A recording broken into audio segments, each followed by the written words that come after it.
Catholic బిషప్‌గా ఉన్న Nicholas తన దగ్గరున్న ధనాన్నంతా పేదలకు పంచిపెడుతూ, డబ్బు లేని వారికి, ఆరోగ్యం సరిగ్గా లేని వారికి సహాయం చేస్తూ, ఏదో ఒక మంచి పని చేస్తూ ఉండేవారు.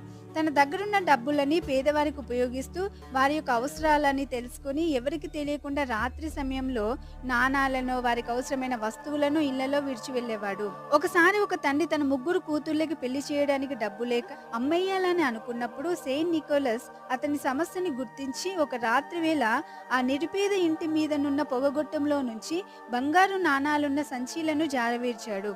అవి చూసుకున్న ఆ పేదవాడు ఎంతో సంతోషపడి ఆ విషయం తన ఇరుగు పొరుగు వారికి ఎంతో ఆనందంగా చెప్తాడు. ఇలా ఎంతో మందికి సహాయం చేస్తూ ఉండడం వలన ఆ సంగతులు ఆ నోట ఈ నోట పాకడంతో బీదలంతా తమకు ఎంతో కొంత సహాయం అందుతుందని ఎదురు చూడడం మొదలుపెట్టారు. తర్వాత ఆయనకు ఎంతగా పేరు వచ్చిందంటే, ఎవరికి సహాయం అందినా అది సెయింట్ నికోలస్ చిలువ వల్లే అనే ప్రచారం మొదలై యూరోప్ లో పాపులర్ సెయింట్ గా పరిగణించ